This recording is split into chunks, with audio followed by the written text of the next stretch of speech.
The neighborhood of Lakeview is generally known for its trendy shops,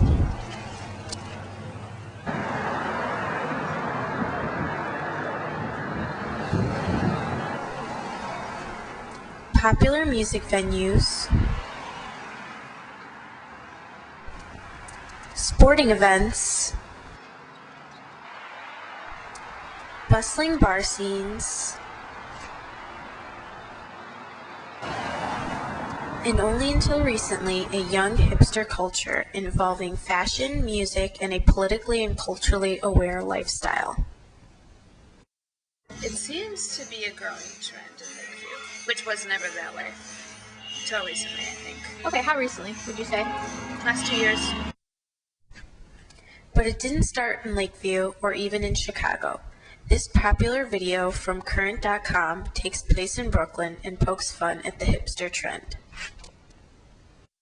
He's checking that each contestant is adequately hungover, looking for bags under the eyes, bedhead, rumpled clothing, the smell of alcohol. He's also examining each for the tightness of their pants, making sure any and all accessories are sanctioned. He's watching for an overall level of nonchalance and a reticent air of superiority. But that's just one group's opinion. It's their big day. I mean, I think there's a lot of negative connotations with the term hipster, but I think it's just kind of a term that's used to stereotype kids that are hip with the cool things, fads. If you're a hipster, you're not quite boring, you're not quite traditional, you're not quite classic, you're kind of more funky and pull out your style a little bit differently than other people. One question worth asking is whether or not this hipster trend is a fad, and does it have staying power?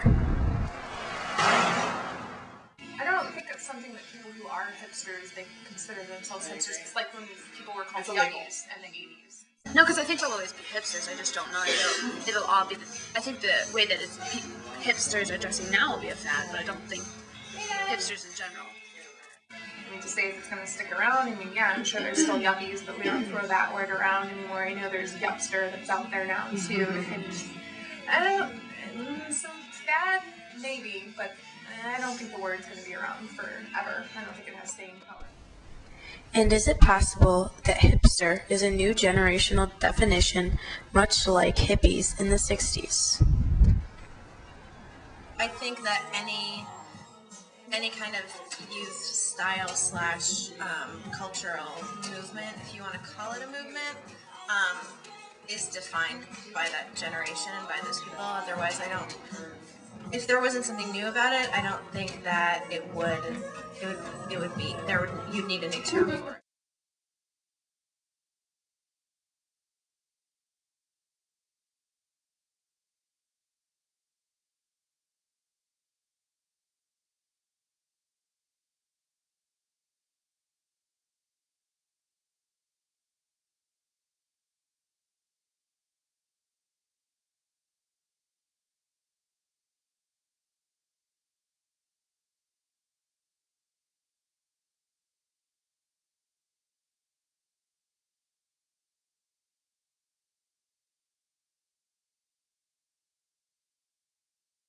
Okay.